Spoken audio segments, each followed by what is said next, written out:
நேற்று என்னோட வீடியோ பார்த்தவங்களுக்கு தெரிஞ்சிருக்கும், இருந்தாலும் தெரியாதவங்களுக்கு சொல்லிக்கிறேன். என்னோட பேர் கணேஷ். நம்ம நோர்மல் சீரிஸில் செகண்ட் பார்ட்டில் இருக்கோம். நேற்று என்னோட ஸ்குவாட் என்னை எப்படியாவது அடிக்கணும்னு பின்னாடியே வந்திருக்கோம். அவனுக்கிட்ட தப்பிச்சு வந்து இங்கே லூட்டெல்லாம் கழிட்டு போயிட்டு மெடிக்கல் சுற்றிட்டு இருப்பான். அதுக்குள்ளே பின்னாடி இருந்து ஒருத்தர் அடிச்சுட்டு இருப்பான். ஃபோன் பார்த்து நல்ல வேலையை ஆட்டோவில் விழுந்துச்சு. ஸோ ரிவ்யூ ஆகி மறுபடியும் வந்துட்டேன். நான் ரிட்டன் அவன்கிட்ட போகாமல் தனியாக வந்து இறங்கிட்டேன் லூட் அடிக்கலான்ட்டு. ஏன்னா என்கிட்ட ஒரு லூட்டு கூட இல்லை. மறுபடியும் அவன்கிட்ட போனால் கன்ஃபார்ம் என்னை முடிச்சு விட்ருவானுங்க. சரி, அதனால இங்கே வந்து இறங்கினேன்.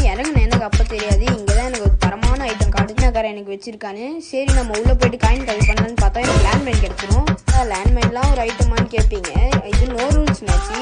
இதில் நம்ம என்ன வேணாலும் பண்ணலாம். அதனால லேண்ட்மைனோட ஒர்த்தே உங்களுக்கு லாஸ்ட் எபிசோட் பாருங்கள், அப்போ தான் உங்களுக்கு புரியும். லாஸ்ட் பார்ட்லாம் சரியான ஃபன்னாக இருக்கும். அதெல்லாம் நீங்கள் பார்க்கணுன்னா மறக்காமல் ஃபாலோ பண்ணி வச்சுக்கோங்க. நேற்று வீடியோ பார்க்காதவங்க பார்ட் 1 என் ப்ரொஃபைலில் இருக்கும், மறக்காமல் போய் பார்த்துருங்க. சரி, லேண்ட்மைன் அன்லிமிட்டட் தானே, லேண்ட்மைன் இருக்கிற கொஞ்சம் லேண்ட்மைன்லாம் வச்சுட்டு வந்துட்டேன். இங்கே பர்ச்சேஸ் பண்ணலாமேன்ட்டு இதில் மெடிக்கிட் இருந்தால் தான் லாஸ்ட் ரவுண்டில் போய் அடிக்க முடியும். ஸோ இங்கே ஜோன் சர்வே பண்ணி போய் அடிக்கலான்ட்டு மெடிக்கிட் எடுத்துப்பேன். நானும் நிறைய லேண்ட்மைன் வச்சுட்டே வருவேன். எனக்கு அப்போ தெரியாது நம்ம வைக்கிற லேண்ட்மைனில் தான் ஒரு பெரிய சம்பவமே நடக்க போகுதுன்னு. இதுக்கு முன்னாடி புதுசாக வீடியோ பார்க்குறவங்க நம்ம ஃபாலோ பண்ணி வச்சுக்கோங்க. வீடியோலாம் நீங்கள் பார்க்க முடியும். இங்கே டேமேஜ் போச்சு பார்த்தீங்களா, இதனால தான் லேண்ட்மைன் வச்சேன். ஸோ நான் பிளான் பண்ண மாதிரியே அங்கே ஒரு எனிமி வந்து அடி வாங்கிட்டான். அடிக்கலாமே நான் அங்கே போவேன். ஸோ இதுக்கப்புறம் என்ன நடந்துச்சு நம்ம பார்ட் 3ல பார்க்கலாம். 3 நாளைக்கு 8 மணிக்கு வரும். மறக்காமல் ஃபாலோ பண்ணி வச்சிங்கன்னா உங்களுக்கு நோட்டிஃபிகேஷனாக வந்துடும். தேங்க்யூ ஃபார் வாட்சிங். Love you all. பை.